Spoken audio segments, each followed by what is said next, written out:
Terus beliau ini menjadi sebuah saksi beberapa raja ketika muksa. Sun kang ngadepi murcaning Prabu Brawijaya sadurunge rene. Mas, bentar, waktu saya agak nggak tahu ini karena teman-teman ini nggak tahu ini ada apa, tapi sebentar saya tak minum kopi dulu.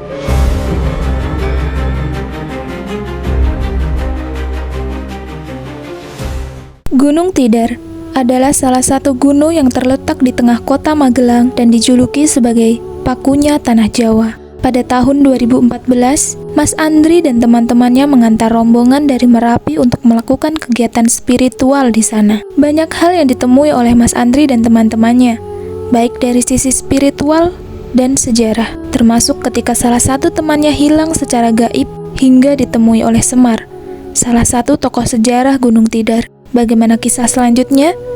Mari kita simak bersama-sama. Halo semuanya, Assalamualaikum warahmatullahi wabarakatuh. Kembali lagi bersama saya Badai. Malam ini kami mengunjungi rumah Mas Andri Topo, masih di Magelang tepatnya. Studio Mumpet, kalau teman-teman nanti di map mencari tempatnya ya Mas ya. Studio namanya Studio Mumpet, dan pasti biasanya mapnya nyasar karena memang nyasar, ya? mumpet kan. Mumpet dalam bahasa Indonesia artinya tersembunyi, kayak gitu teman-teman. Ya, Mas Andri ini beliau adalah seorang pendaki gunung senior teman-teman, juga seorang pelaku seni, terus pelaku spiritual juga. Dari face-nya, dari waktu itu udah kelihatan nih pelaku spiritual yang mumpuni kelihatannya. Sebenarnya semua orang ya pelaku spiritual. Oh iya ya Mas ya. Iya, dan yang nggak kalah penting ya teman-teman, Mas Andri ini adalah seorang penghobi bonsai. Jadi teman-teman kalau mau bertanya tentang bonsai, tumbuhan apa yang dijadikan bonsai ataupun cara merawatnya bagaimana, nanti bisa konsultasi langsung ke kontaknya Mas Andri ya. Siap. Nanti saya cantumkan di bawah. Nah, bicara tentang Magelang lagi, apalagi tadi Mas Andri juga seorang pendaki gunung. Magelang punya Gunung Tidar.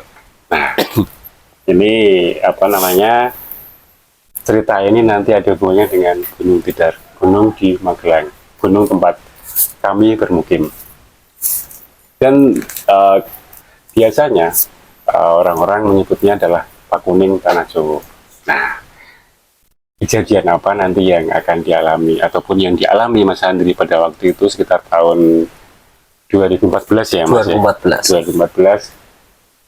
Nanti kita akan dengar bersama-sama. Tetapi sebelumnya apa Mas Andri? Di-spill dulu. Itu pada waktu itu jenengan mengalami apa aja waktu itu?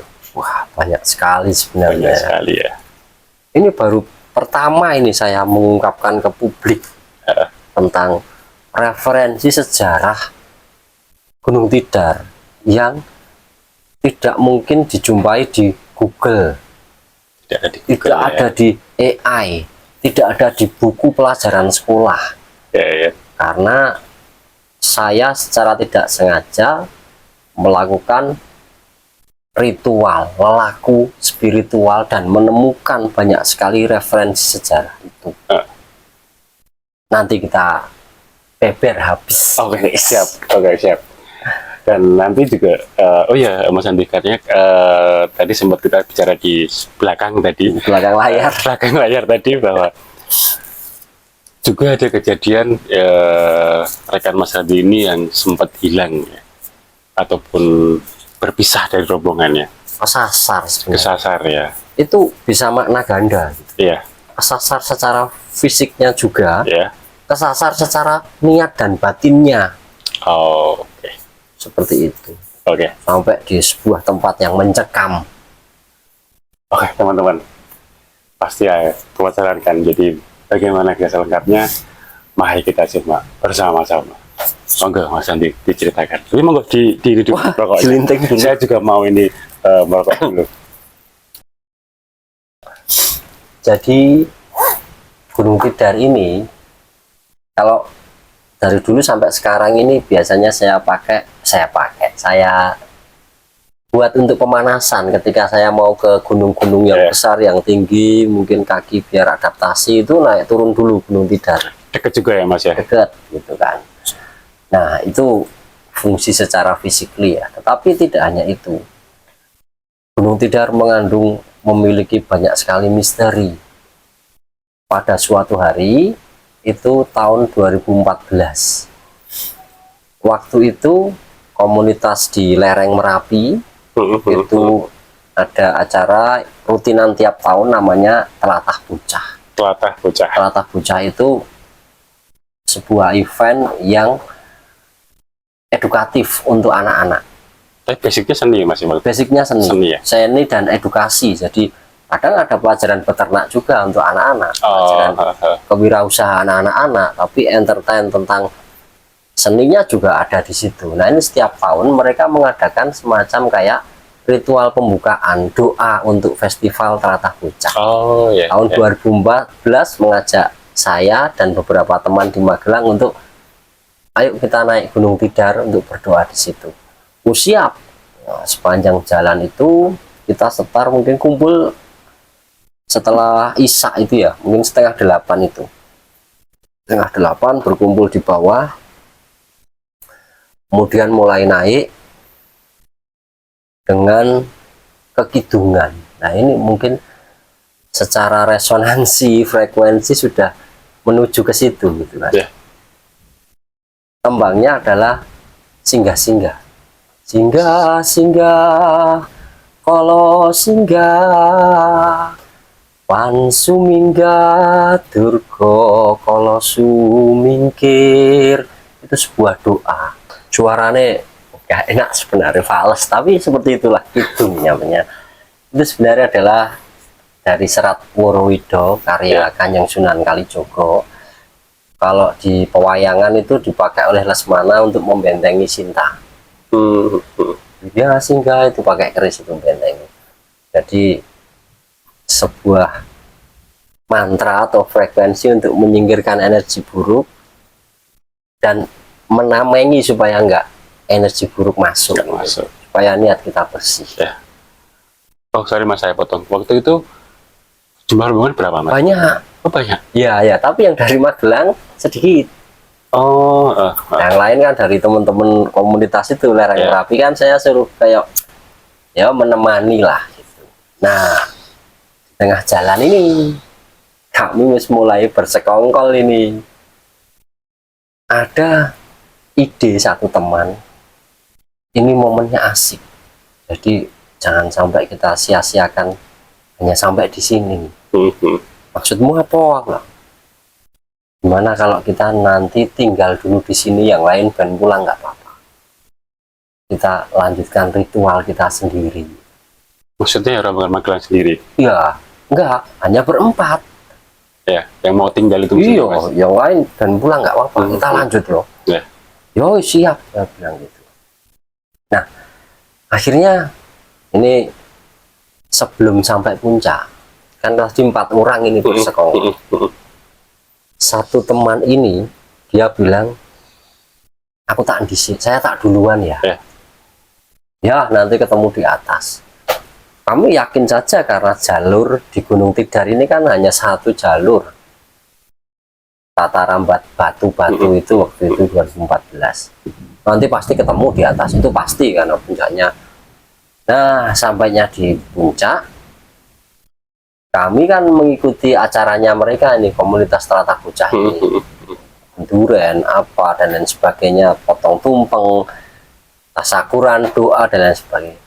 Itu panjang itu acaranya, mungkin sekitar 2 jaman di situ. Cukup lama juga Mas? Iya, saya nggak melihat satu teman yang tadi minta duluan ini. Padahal kan itu melingkar. Gunung Tidar puncaknya lumayan luas. Kalau untuk melingkar satu-satu kan kelihatan semua orangnya siapa saja. Kok ini tadi nggak kelihatan gitu, kemana? Itu yang dari temannya Mas Andri, yang dari Magelang sini ya? Iya, saya berpikir mungkin duluan ritual gitu kan, cari tempat yang aman mungkin. Lama Lama setelah itu kan makan-makan, makan-makan. Setelah selesai kita bersih-bersih. Habis gitu para rombongan pamit turun. Tinggal saya bertiga ini. Baru mulai panik. Berarti yang 3 orang itu di Termasuk saya. masih di puncak. Masih di puncak. Oh, ya. Mulai panik. Saya nggak nyebut nama ini ya. Ya, Yang ya. satu ini kalau Ya. yang 3 ini kan saya. Satunya lagi ini Pak Dalang.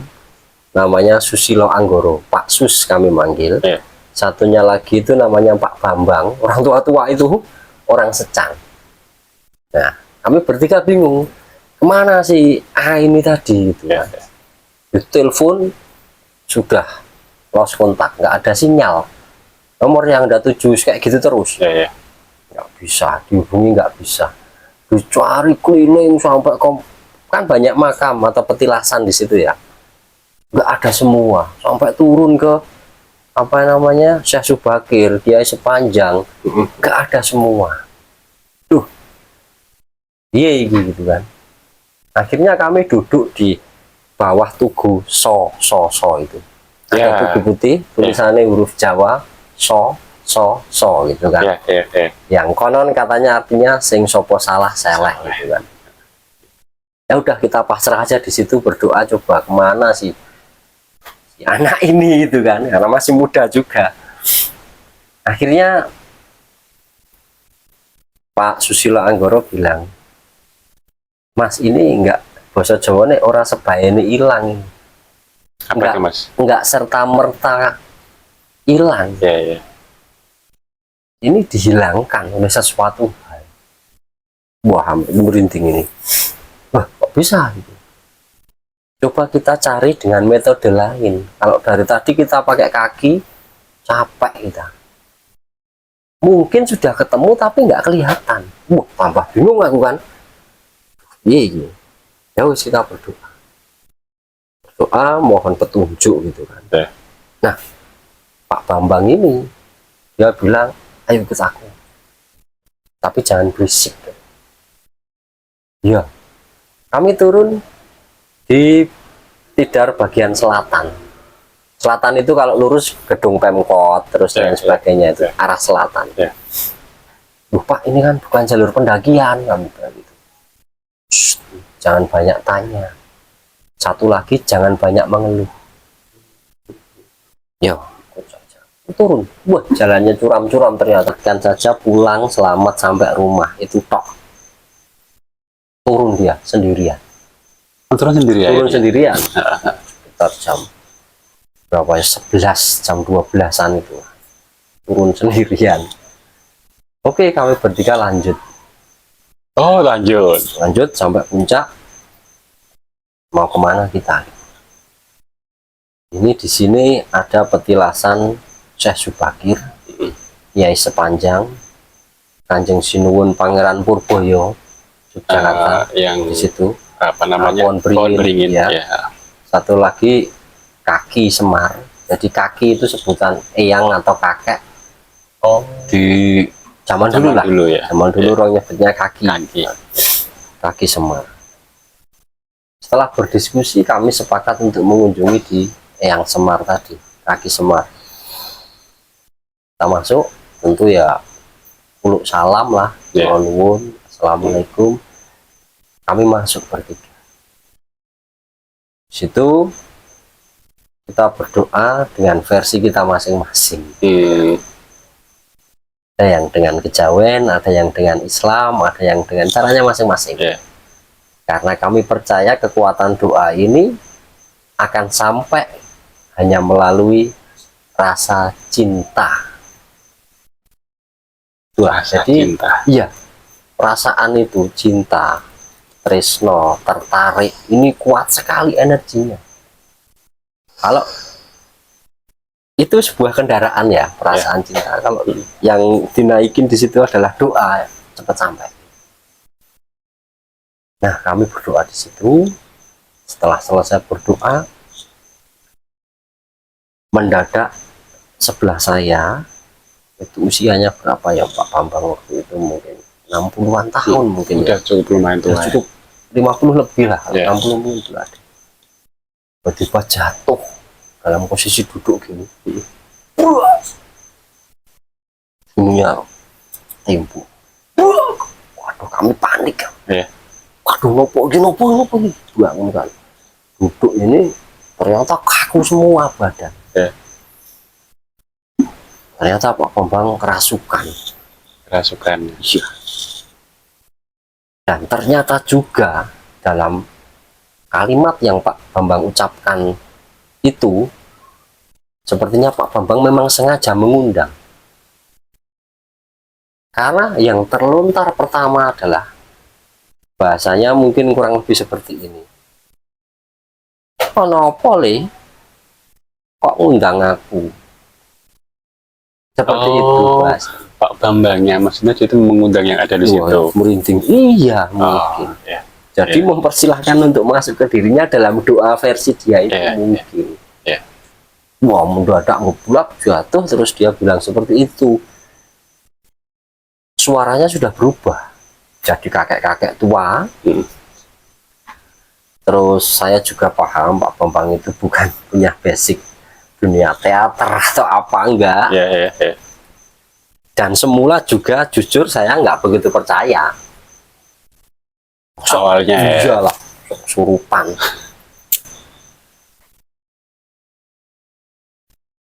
Mulai percaya itu ketika tadi jatuh, brak. Rasa sakit aja enggak gitu loh. Kan refleks biasanya. Tembok ya. Iya, biasanya kan refleks. Aduh, ini atau apa kan. Enggak ada refleks sama sekali. Enggak ada respon dari dia ya. Enggak ada tuh kok. Prok. Terus dibangunin, terus kencang gitu. Songgo gini. Terus dia bilang gitu. Ono wigati apa? Bali ulun. Bahasanya seperti itu. Jadi saya kadang-kadang harus berpikir dulu. Bahasanya itu ada bahasa yang nggak saya temui di dunia saat ini. Kayak ulun gitu. Tak raba-raba, setiap kalimat ada ulun. Ternyata artinya saya gitu. Ulun itu saya. Bahasa Sanskerta atau bahasa apa ya, para dewa atau apa sih nggak tahu. Ada bahasa-bahasa sing saya harus berpikir nggak dulu. Iya, ini tak kotak kadek oh iki maksudnya kan gitu. Awalnya dia hanya semacam kayak memberikan kalimat-kalimat pembuka lah. Terima kasih sudah mendoakan tentang kemakmuran negeri di sini. Terima kasih sudah mengunjungi saya. Terima kasih sudah berbuat baik, sopan. Kalimat pembukaannya seperti itu. Tapi pakai bahasa dia ya. Dan ngulangi lagi mungkin saya agak-agak lupa, tapi logatnya masih ingat sekali. Seperti itu logatnya mungkin. Yuk. Ewon dene ono perlu apa nang? Ada perlu apa ya? Iya. Nah, selain dari itu, apa keperluanmu ke sini? Di saat seperti itu, saya kan sebenarnya adalah tidak murni mengikuti apa ya total di dunia supranatural gaib, enggak. Hidup saya di tengah-tengah. Jadi antara logika dan rasa saya ada di situ. Jadi enggak bisa langsung percaya gitu saya kan. Meskipun ya ada perindang-perinding, ada energi-energi yang saya rasakan gitu kan, tapi enggak bisa saya langsung. Saya itu batin, Mas. Hanya batin, enggak terucap. Saya sambil gocek gini kok biar nggak jatuh lagi gitu kan. Dia cuman gini kok, paling daplang gini tok gini ngomongnya. Namanya batin gini, Mas. Nah, yo kesurupan tenan gitu. Apakah ini benar-benar kesurupan? Satu, batin. Yang kedua adalah jika memang kesurupan, paling-paling jin atau apalah demit atau apa itu, maksudnya roh-roh kayak gitu kan. Saya memang batin loh itu, maaf loh ini, karena memang nggak berani mengucapkan waktu itu toh, batin itu. Belum selesai saya membatin, belum selesai saya istilahnya ngerasani dalam hati, tiba-tiba Pak Bambang ini berdiri dan melototin saya. Padahal tadinya cuma lemes gini, maksudnya nggak lemes gini, tapi kalau dipegang ini kayak kenceng. Kaku ya. Cuman kalau ngomong gini-gini terus gini lagi gitu, tiba-tiba berdiri terus begini. Dia bilang apa? Siro, nganggep bilangnya gitu ya, bahasa transit bahasa Indonesianya. Kamu mau nganggep aku setan, demit, jin, aku nggak peduli sama kamu. Saya baru percaya. Langsung dijawab ya. Langsung dijawab, padahal batin ya. Mahnya batin. Wah, minta maaf saya langsung. Ampun kaki, ampun ya. Ngapunten saya lancang. Monggo pinarak malih karena tak suruh duduk lagi. Untung mau. Kalau marah aku langsung ya, takut juga kan akhirnya kan. Karena apa yang kita batin itu dia tahu. Sama halnya kayak temenku yang nyasar tadi, itu pasti hanya batin bisa membawa dia ke jalan yang berbeda. Setelah itu kalau Pak Susilo Anggoro ini lebih banyak minta pendapat. Bertanya sama Kiai Semar tadi, Kaki Semar tadi, minta pendapat tentang apa ya, semacam kayak laku apa yang pantas untuk ke Gunung Tidar ini, Kaki. Apakah tumpengan, apakah apa yang bisa kita bawa gitu kan. Waktu itu saya masih ingat bulan Suro kalau di Jawa memang. Oh, pendapat waktu bulan Suro ya? Suro saya masih ingat. Nah, Kaki Semar bilang bahwa dia tidak menganggap itu janji. Jadi dia nggak akan nagih. Tapi kalau kamu ingin berbakti kepadaku, kepada kami, kepada bumi, kepada itu kan, yang siro pengen bekteni ingsun gitu kan. Ya teko gawake tumpeng, apa saya lupa waktu itu, sorry ya lupa.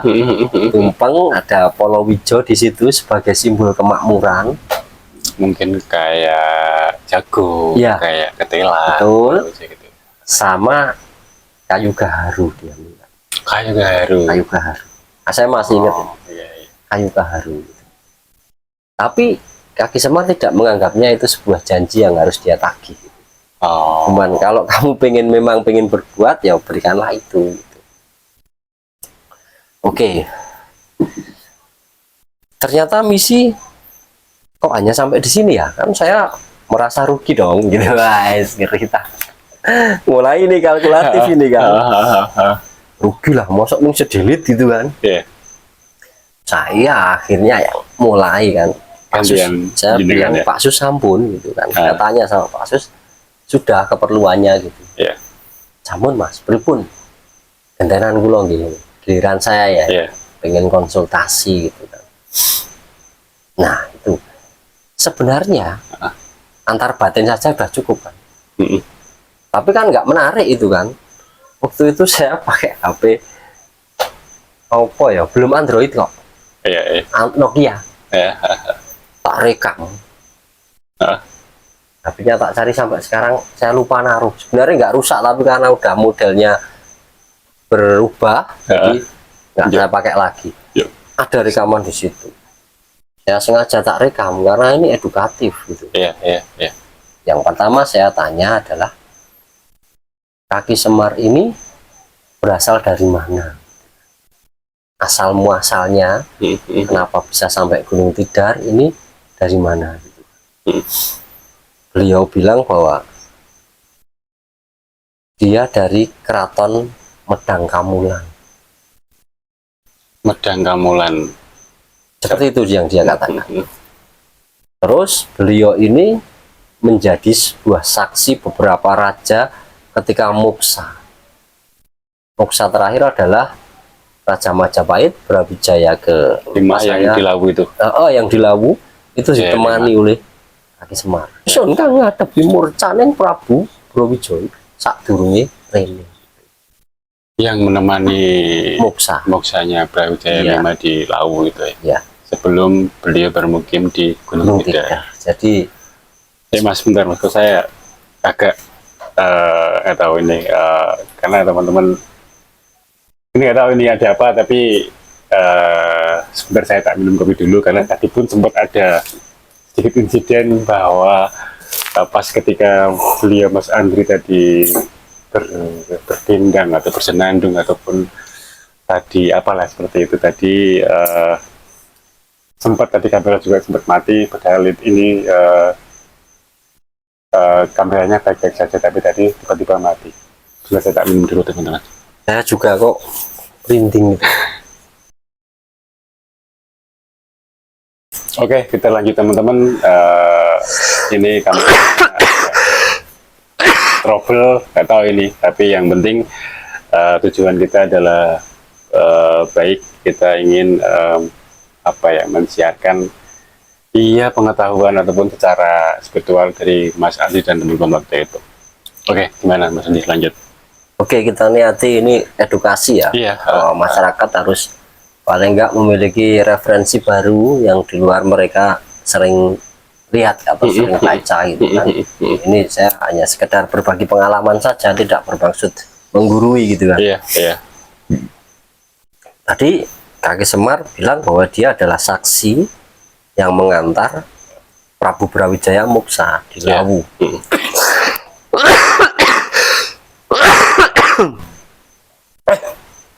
Sebelum dia ke Tidar. Iya, iya. Tetapi saya potong gitu kan. Saya potong dengan pertanyaan, kenapa bisa sampai ke Tidar gitu kan. Ternyata ada sebuah lelaku yang dilakukan oleh Kaki Semar tadi tidak sekedar atau tidak tertuju hanya ke Tidar gitu kan. Kaki Semar ini ke Alas Purwo dulu, Alas Ketonggo, terus sebuah gua di daerah Cilacap, saya lupa Cilacap atau Kebumen, daerah situ ada gua katanya. Baru ke Tidar. Itu lelakunya seperti itu. Itu. Nah, di Gunung Tidar ini saya bilang gini, pertama bukan pertanyaan kenapa memilih Tidar, itu pertanyaan kedua saya. Pertanyaan selanjutnya saya adalah, Kaki Semar, siapa yang memberi nama gunung ini Tidar? Dia bilang, engkang pareng asmo nun inggih Kanjeng Sinuwun Panembahan Senopati. Terus pertanyaan selanjutnya saya, kenapa diberi nama Tidar? Apa artinya Tidar itu? Beliau sempat marah menceritakan kepada kami bahwa banyak orang mengartikan Tidar itu mati pemudar gitu, yang mati mudar itu. Ya, kalau nggak salah itu kayak semacam saloko ya. Iya. Iya, dari bahasa. Beliau marah karena itu semacam kayak kata-kata kutukan. Iya. Ora kaya ngono. Bukan itu yang dia maksud. Kanjeng Panembahan Senopati itu pareng asmo Tidar, itu artinya yen pengen mukti kudu kawedar. Nah, saya kan masih roaming juga ya. Iya. Kawedar niku nopo? Apa bisa disederhanakan lagi gitu kan? Iya. Terus sejenak dia merem anteng. Iya. Tidar iku yen pengen mukti ya kudu didadar. Terus saya baru inget kenapa markas besar Akademi Militer ada di Tidar. Bukankah itu sebuah pendadaran untuk calon-calon pemimpin di bangsa ini? Iya, pengen mukti, pengen sukses, ya harus didadar di situ, harus ditempa di situ. Ini ada korelasi gitu loh antara tadi ini mungkin irasional, tapi rasionalnya ada. Apa memilih di situ? Karena energinya benar-benar pas gitu loh, kuat. Presiden-presiden kita juga banyak lahir dari sini, dari Magelang, pendidikan di situ. Iya, iya. Oke, saya mulai tambah tertarik ini. Iya. Saya kemudian bertanya lagi, kenapa kok memilih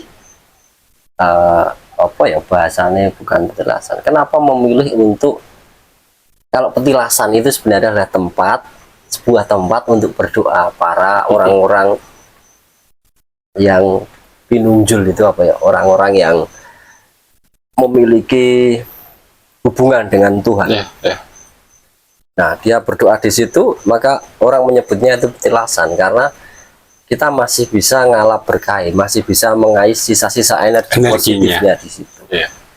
Nah, kenapa memilih di Tidar itu? Yo, mergane pakuning tanah Jawa. Nah, di dunia real, wacana pakuning tanah Jawa itu yang pertama kali mengucapkan itu malah Belanda. Oh. The Speaker van Java. Mungkin grammarnya atau moconnya saya salah, tapi tulisannya seperti itu. The Speaker van Java, artinya pakun yang tanah Jawa. Saya pikirkan tadinya hanya mitologi ya, mitos saja lah pakun yang tanah Jawa. Ternyata tidak.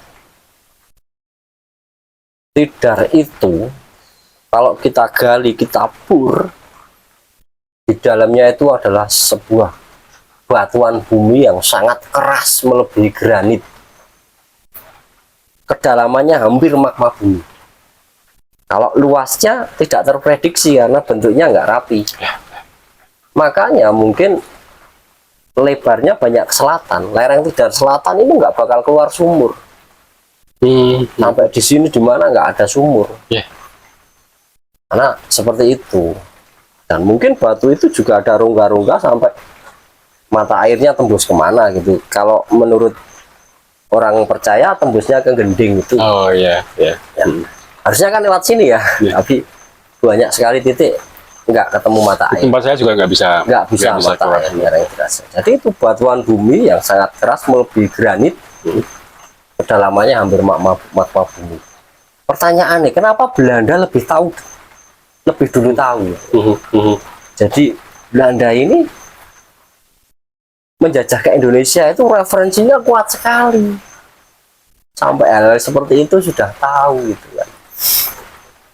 Oke, kita lanjut. Oh, ini yang disebut pakuning tanah Jawa itu toh. Nah, titik tengahnya batu itu adalah di Tuguso yang tadi kami awal berdoa tadi.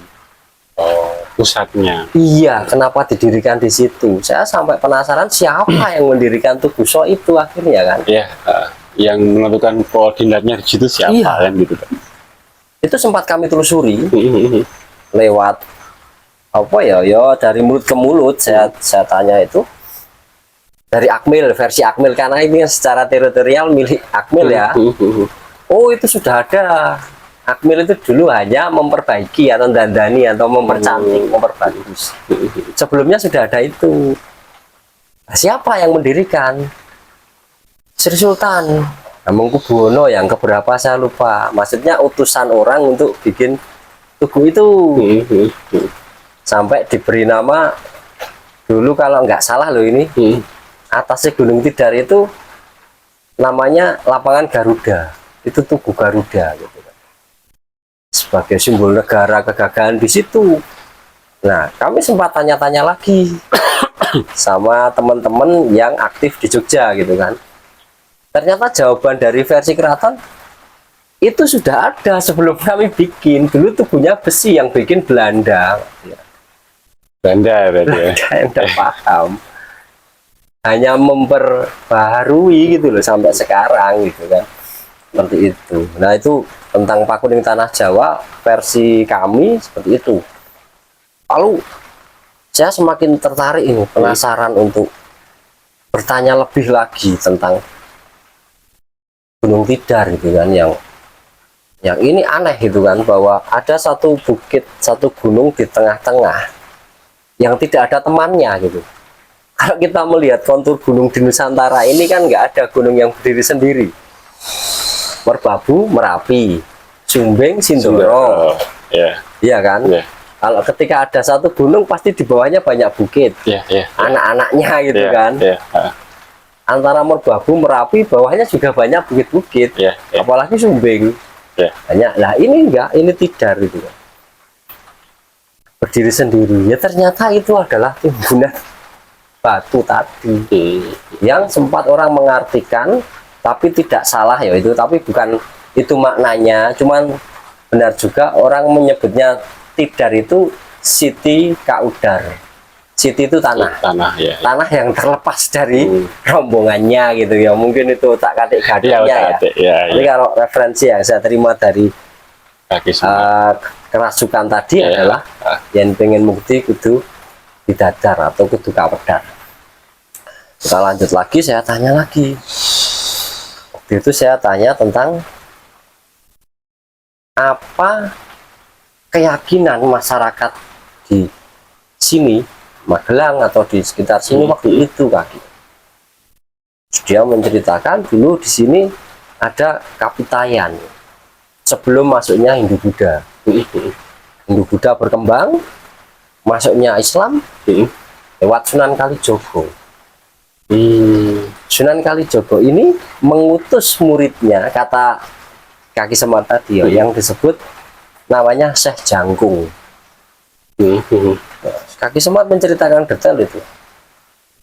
Syekh Jangkung ini utusane Kanjeng Sunan Kalijogo sowan marang ingsun, marang ulun njaluk supayane masuk Islam. Seperti itu. Lalu ada sebuah perjanjian bahwa Kaki Semar tidak mau masuk Islam, tapi juga jangan sampai berperang gitu kan. Nah, akhirnya ada sebuah perjanjian, kowe oleh menyebarkan agama Islam di sini, tapi satu, jangan memaksa. Terus apalagi ya? Pokoknya jangan sampai ada konflik. Terus kalau sampai ada menyalahi aturan perjanjian tadi, saya lupa ada 3 perjanjian, saya lupa, mungkin ada referensi itu ya. Maka dia 500 tahun lagi bakal menuntut, gitu. Katanya seperti itu. Sudah ada 500 atau belum ya, saya nggak tahu, tapi mungkin karena memang Islam masuk damai-damai saja, jadi aman sampai sekarang, nggak ada konflik gitu ya. Oh, nggak boleh ngerusak tradisi, salah satunya seperti itu. Saya agak-agak lupa karena udah lama dan rekamannya tak cari nggak ketemu. Nah, si Syekh Jangkung ini pulang sowan lagi ke Kanjeng Sunan Kalijogo, mengatakan seperti itu. Nah, akhirnya Sunan Kalijogo sendiri yang mendatangi Kaki Semar waktu itu. Di Gunung Tidar. Iya, hanya minta restu. Terima kasih telah diterima dengan baik. Minta doa restunya gitu kan, untuk menyebarkan Islam di tanah Jawa. Semula pengikut Semar ini solid sekali, susah. Dia menceritakan Kalijogo kuwi pinter le, nggawe wayang, moro marang ulun supaya si Kaki Semar ini mau dijadikan tokoh pewayangan dengan visual versi seperti yang sering kita lihat. Itu kan sebenarnya sebuah bukan sebenarnya gitu kan, itu kan simbol-simbol gitu kan, bahwa Kaki Semar itu tua tapi bisa muda. Kaki Semar itu kalau dilihat seperti menangis tapi ya seperti tertawa gitu loh. Jadi punya banyak kesifatan di situ. Orang tua tapi potongannya anak-anak gitu kan. Nah, itu sebuah simbol sebenarnya. Minta izin nih untuk dijadikan tokoh. Dan Kalijaga menjanjikan ini adalah tokoh dewa, pemomong yang baik, yang baik-baik. Boleh kan akhirnya. Tapi apa yang terjadi? Karena pemimpinnya disosokkan menjadi sosok yang baik, akhirnya kan pengikutnya melihat, oh Kalijogo ini baik orangnya. Iya kan? Iya. Jadi nggak berperang kan, nggak konflik kan, karena pemimpinnya dibuat baik, akhirnya ini interest. banyak Politik yang ya, mulai ya. masuk Islam gitu. Pinter kayak menunggu panjenan dia Iya, bilang iya. gitu. Iya. Dan tidak ada bermasalah di situ. Semuanya ikhlas-ikhlas saja gitu kan. Setelah itu ceritanya kayak melompat-melompat gitu ya sampai ke, saya tanya Kanjeng Pangeran Purboyo ini apakah benar makam di sini kan, gitu kan? Yang pohon beringin itu. Yang pohon beringin itu oral. Pangeran Purboyo kuwi nek makame nang sing jenengane Wot Gandul, Jogja. Nama tempat itu ya. Nama tempat yang saya sendiri belum pernah ke sana gitu. Kok aneh gitu ya namanya Wot Gandul. Saya masih ingat itu karena aneh namanya. Iya, iya, iya. Wot Gandul di Jogja. Oh, di sini juga petilasan gitu kan. Saya tanya lagi, kalau Syekh Subakir apakah itu makam? Subakir Bali. Jadi bukan makam juga kalau versi beliau. Setelah tuntas, jadi Syekh Subakir ini kayaknya generasi Wali Songo yang pertama atau berapa, karena sudah ada generasi-generasi berikutnya kayak Sunan Kalijogo dan sebagainya. Iya, iya, Akhirnya ini pulang ke negaranya Persia kalau nggak salah. Iya, iya, iya. Seperti itu. Jadi itu petilasan lagi. Dan ternyata memang Tidar ini, kalau saya menyebutnya adalah petilasannya para orang-orang sakti lah, orang-orang Iya. pinunjul. Iya. Di Nusantara ini Tidar pusatnya. Mulai dari kerajaan sampai urusan spiritual sampai urusan agama ini banyak petilasannya di situ. Iya. Oh, gitu. Karena memang energinya kuat Iya. untuk sampai ke ketuhanan seperti itu. Iya. Sebenarnya kami sempat panjang bercerita, tapi terus Kaki Semar tadi mengatakan bahwa seperti ini, di Ngapura ya, ulun kudu Bali, rogone bocah itu ora kuat. Raganya Pak Bambang ini kalau kelamaan nggak kuat kan. Iya, iya, iya. Wah, saya baru sadar kan, wah ini terlalu asik ini ngobrol kan. Jenengan tanya nggak kalau yang itu kan ada juga Kiai Sepanjang. Mas Ari tanya nggak? Tanya dan jawabannya itu sampai sekarang saya masih harus berpikir. Dia bilang gini, sepanjang waktu kui masih menjadi Joko Sepanjang sak durunge dadi tombak, pilih mencerna. Waktu itu masih menjadi Joko Sepanjang Joko Sepanjang. namanya, masih menjadi seorang laki-laki Iya. yang bernama Sepanjang. Iya. Sebelum menjadi tombak, Tombak. itu piye Jiran? Iya, iya. Saya ini filsafat atau saloko atau real waktu itu kan saya Ya. masih harus berpikir dia. Ya. Waktu itu sudah jadi Joko Sepanjang sak durunge dadi tombak.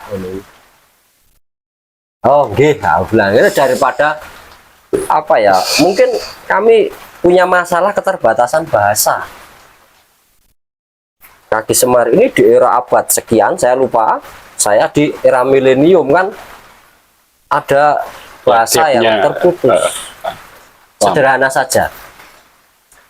Kalau kita dulu ya waktu kecil nggak ada loh ini bahasa alay, lebay, apalagi itu kan. Sekarang muncul bahasa-bahasa baru gitu kan. Iya. Nah kalau kita ngelihat iklan TV atau radio zaman dulu kan, pakailah obat manjur itu jarang dipakai saat ini kan, itu udah wagu gitu kan, aneh gitu kan. Apalagi ini ratusan tahun yang lalu. Iya. Kami sangat merasa terputus dalam komunikasi. Saya banyak mentafsirkan gitu loh akhirnya. Oh kita ini maunya gitu. Sampai endingnya Mas Badai. Jadi gini.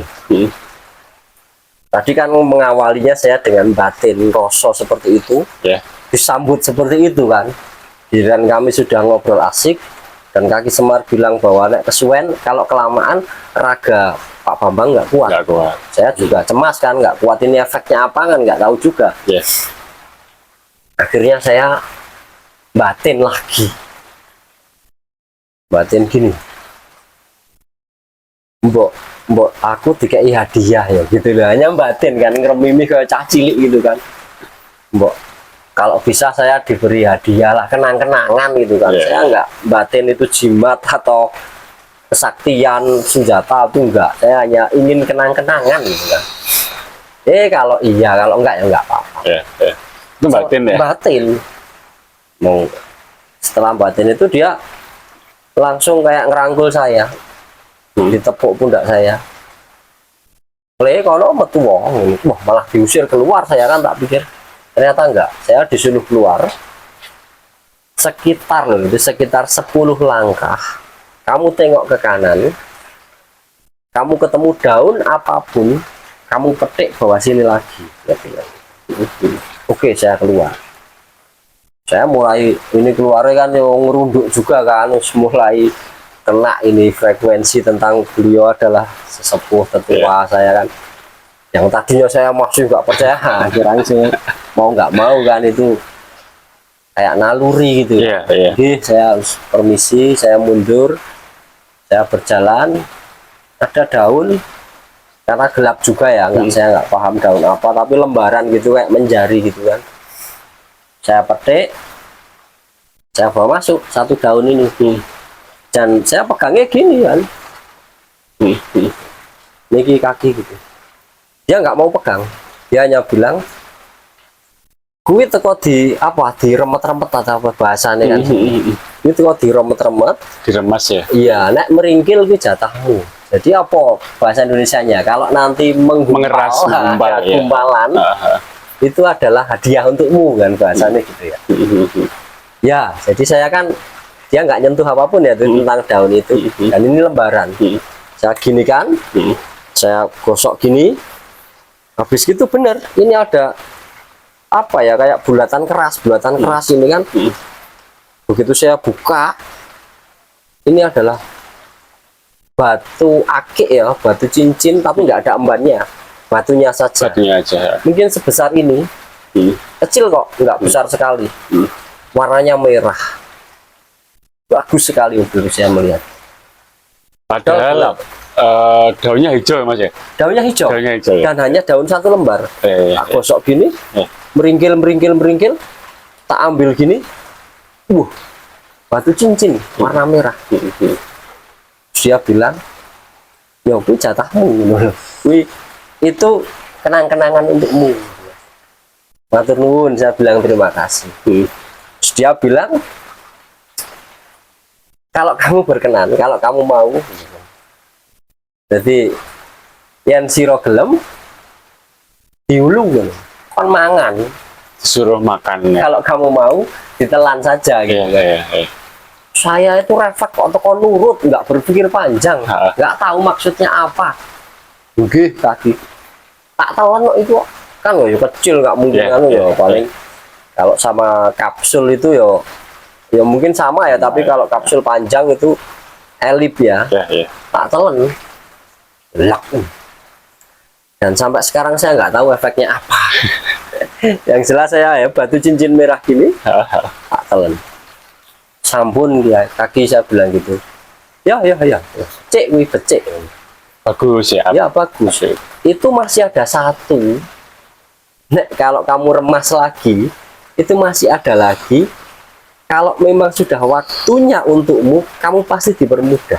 Dia bilang gitu. Daun yang bekas remasan tadi sisanya. Padahal udah tak buka, udah ada, ini masih ada kan daunnya yang lainnya tadi. Suruh ngeremes lagi, kalau muncul lagi, kalau sudah waktunya untuk saya pasti gampang, katanya gitu. Wah, saya semangat kan, bener kok unjuk lagi. Ini meringkil lagi, apa namanya, yang menggumpal lagi ya? Ini keras, batunya kalau sama tadi lebih besar ini. Oh, lebih besar. Lebih besar, seginilah mungkin. Warnanya biru. Kali ini biru. Tadi merah, sekarang biru. Biru cantik sekali. Saya seneng. Karena saya kan takjubnya kan saya ngeliatnya gini. Apa gitu? Ini gelinding. Jatuh. Lewat sini tuh, peluk, nggak jauh ya. Tapi tak cari, tak sentering nggak ada. Saya diketawain posisinya saya duduk bersilah gini, duduk ya. Duduk. Wah, saya takjub gini kan.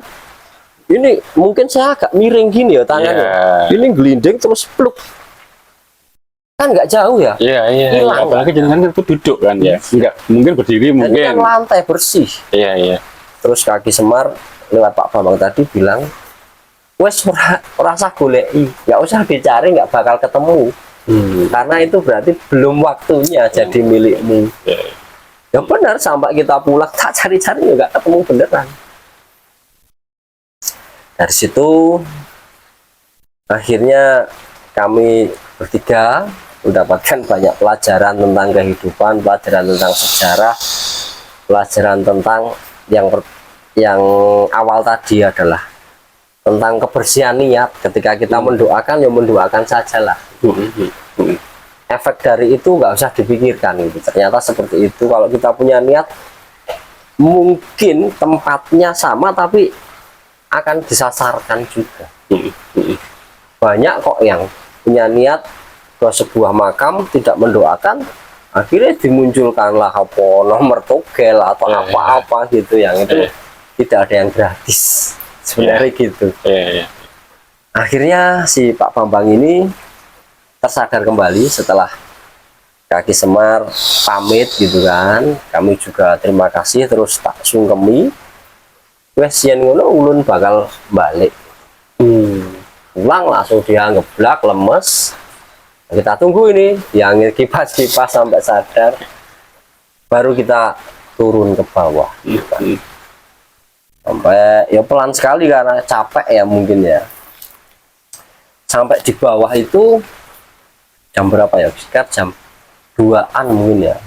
Udah dini hari ya. Iya, sampai ya lapar akhirnya makan, terus pulang udah cerita selesai gitu kan. Itu sebuah perjalanan di Gunung Tidar. Jadi Gunung Tidar.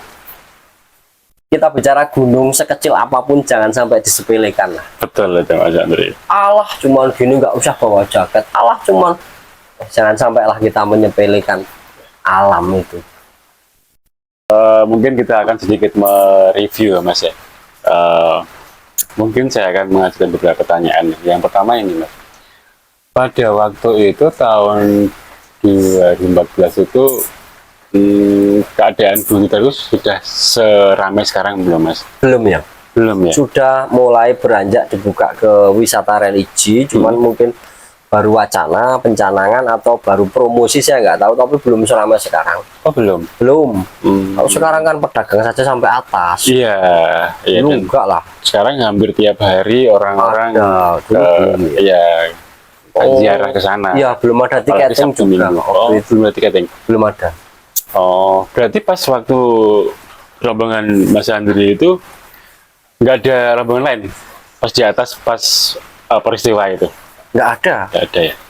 Nggak ada ya? Semua turun, terus kami bertiga masuk. Selain mereka pun, maksudnya selain Mas Andri dari Magelang sama yang dari Telatah Bocah itu ya. Bocah Merapi tadi, nggak ada orang lain berarti ya? Atau ada? Nggak ada ya sepertinya, Nggak karena ada ya. setelah saya acara sepi kok gunung. Iya.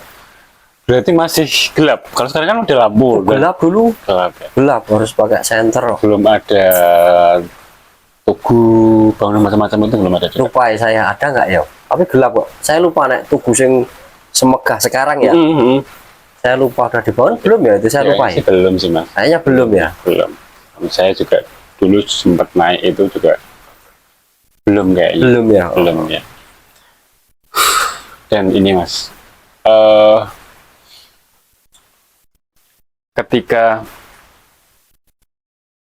ada yang si A ini hilang kan ya, si A ini sempat berpesan di rombongan lah ya, jenengan cari, terus cerita nggak Masnya, dia itu secara spesifik dia itu mau mencari apa namanya, kesaktian apa atau apa, itu dia cerita nggak, apa cuma niatnya aku naik cuma pengen cari kesaktian gitu aja. Cerita sih setelah sekian hari lah ya ketemu sama itu ya. Jadi dia tuh pagi kemarin itu saya tanya, iya dia mengakui kalau dari bawah itu sudah punya niat yang berbeda dengan yang lain gitu kan.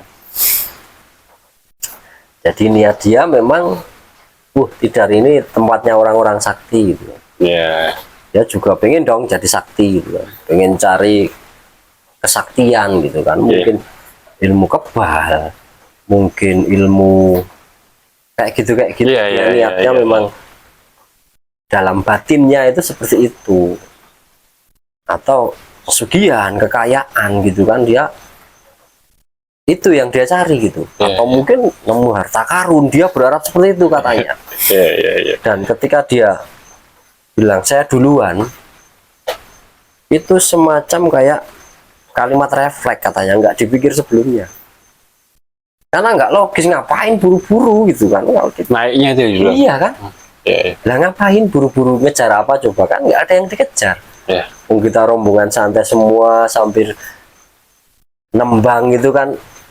Nah dia semacam itu kayak nggak sadar, ya sadar sih, refleks kan, ya dibilang sadar nggak, wah ini harus cepet gitu loh. Aku dan mungkin juga karena memang niatnya sudah beda juga, ya tidak pengen ketahuan teman-temannya kali ya. Saya duluan. Nah saya tanya, sebenarnya tujuan kamu mau kemana? Pokoknya sampai di puncak katanya gitu. Meng itu dok, tapi ternyata dia ketemu jalan datar katanya. Jalan datar, ya dia bilang datar. Terus ketemu anjing tadi. Di dalam gua tadi. Apa sebelum masuk gua tadi? Jadi ketemu anjing, baru tahu kalau dia di gua. Iya. Katanya itu yang dia ceritakan, kayak inget-inget gitu ya, mungkin ada yang lupa, ada yang ngeblank juga ya mungkin ya. Dia cuma ingat itu katanya kan, dia kayak refleks gitu kan, aku duluan gitu. Setelah itu jalannya datar, kok dia jalannya cepat, sampai ketemu anjing. Anjingnya seanak sapi tadi ya. Iya, dia kan anjingnya pertama dekem nih, apa nek dekem bahasa Indonesia nih kan, mendekam gitu, terus berdiri gitu loh. Wah dia kaget, lemes, baru tahu loh ini kok di dalam gua. Gua tawon mas ya. Katanya seperti itu, namanya gua tawon kalau nggak salah. Nah untung dia nggak terlalu dalam katanya. Terus lah kok nggak di dalam, kenapa gitu kan, karena saya nggak bawa apa-apa. Nggak bawa oleh-oleh lah istilahnya, sesaji atau apa itu, maka apa ya, jadi mungkin dia mempersilahkannya ya tanggung no, setengah arep bae kowe pelit kok mungkin gitu atau apa, saya nggak tahu kan, mungkin loh bahasanya mereka. Ya kamu beruntung saya bilang gitu kan, kalau kamu niatnya bulat tenan ya ora bali mungkin. Terus ini mas, setelah jenengan tadi di kasih hadiah berupa batu merah itu dan jenengan telan ya, jenengan air yang dimakan, jenengan jenengan tadi cerita bahwa nggak tahu ini jadi apa, tapi setelah rentang waktu itu pernah ada momen ataupun ingat nggak bahwa maksudnya, atau mungkin bentuknya mimpi atau apa, bahwa sesuatu yang masuk itu apa, itu ada nggak setelah itu? Apa lebur dalam diri jenengan aja udah, jenengan juga nggak mau ngerti apa-apa atau gimana? Enggak ya, tapi sejak saat itu yang saya rasakan adalah kayak frekuensi gitu loh. Misalnya gini, saya sering banget akhirnya ketemu orang-orang yang saya anggap guru tanpa saya harus mencari. Secara tidak sengaja, kebetulan, atau orang nyasar ke rumah saya, atau di jalan saya ketemu dan sebagainya, itu banyak saya ketemu orang-orang yang saya anggap jadi guru sekarang sejak saat itu gitu. Tapi mungkin karena belum intens saja saya mempelajari itu, jadi tanggung-tanggung lah mungkin saya bilang gitu. Sama kayak bisnis lah, atau sama kayak hobi. Kalau jenengan punya hobi kopi misalnya, maka secara frekuensi akan dipertemukan dengan orang-orang yang sama hobinya. Iya, jadi ingat waktu kita pertama kali kan pas kita ketemu nyari kopi, kopi misalnya gitu kan, kita ketemu di sana.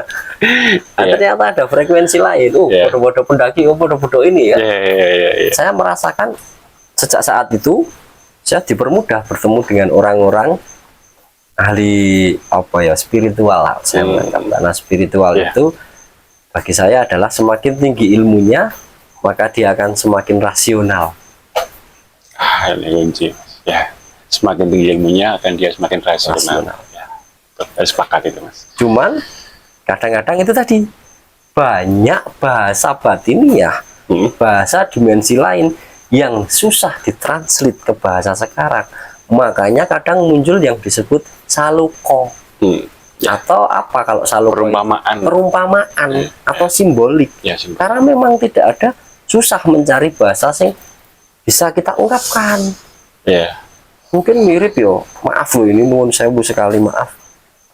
Mungkin mirip ketika kita diminta menceritakan rasanya seksualitas kepada orang yang belum pernah melakukan. Ya. Ada nggak bahasa yang bisa mengantarkan ke situ? Susah, Mas. Susah. Ya. Maka yang muncul bahasa simbolik. Menikahlah nanti kamu enak. Nanti kamu akan merasakan. Ya, gitu. misalnya seperti itu. Bahasa simbolik. Masa apa menikah kok tunjuk enak, kan jadi susah mereka mencerna gitu. Iya kan? Nah, seperti itu. Tapi saya melihat semakin tinggi ilmu spiritualnya, orang itu semakin rasional sebenarnya gitu. Betul. Oke, teman-teman. Sangat menarik buat saya pribadi, dan semoga ini juga bisa membuat wacana atau literasi buat teman-teman semua. Dan satu hal yang penting, ini tidak untuk di ini, Mas, ya, tidak untuk diperdebatkan ya. Oh ya. Karena ini adalah pengalaman ataupun versi lelaku atau apa, Mas, ya?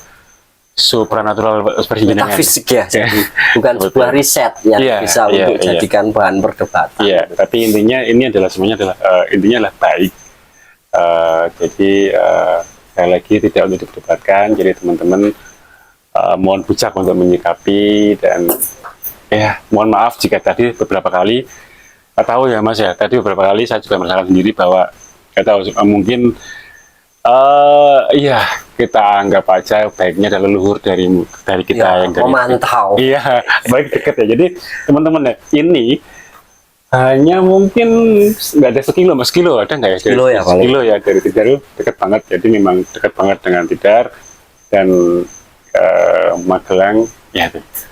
Jangan lupa Magelang punya Gunung Tidar. Jadi itu. Jadi cukup sekian dulu dari saya dan Mas Andri. Selamat malam. Wassalamualaikum warahmatullahi wabarakatuh. Terus berkelana.